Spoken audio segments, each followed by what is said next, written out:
Your spiritual life matters, but it seems to me that many of us don't make our spiritual life a priority. I guess that's what's most ironic about me. I did not grow up at all spiritual. I was hostile to anything spiritual. I thought, like a good philosopher, that whatever my five senses could tell me was true and real.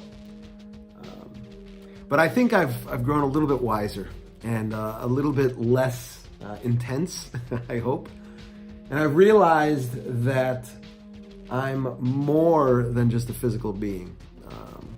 The way that I've learned it, and the way that I kind of look at it these days as a pastor, as a church leader, is there's really four flavors of my humanness, right?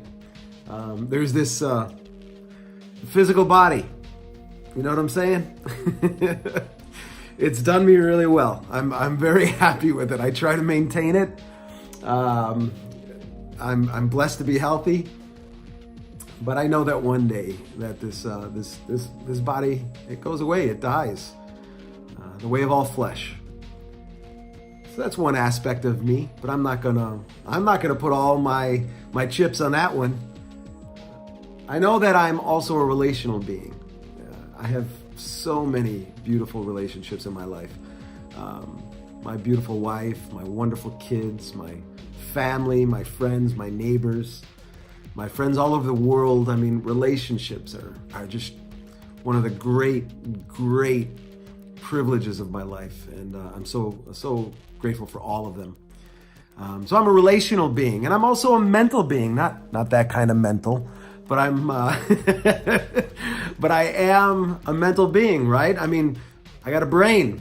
Sometimes I don't use it, but I have a brain, and I wanna grow as an intelligent person, right? I read, I study, I learn, I listen. I'm an emotional being as well. I have emotions. That is a real part of me, and to deny it would be silly. And I've got a lot of growing up to do as an emotional being, but I'm also a spiritual being, and that for me was the one that came later in life.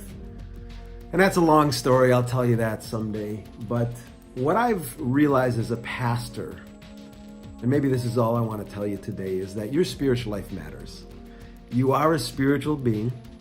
As a disciple of Jesus, the pathway to God is through him. Now, I know some of you would say, hey, that might not be true. Well, let's talk about it. But for me, and this is just as your friend, that I have found that to be the most profound truth of my life. And so I'm a disciple of Jesus. And what I'm passionate about is helping people become disciples of Jesus. And if there's any way that I can do that, I would love the opportunity, whether it's conversation or a coffee or whatever. I also lead a local church that is passionate about helping people find their way back to God. And all I'm saying, and all I guess I want to leave you with, is your spiritual life really matters.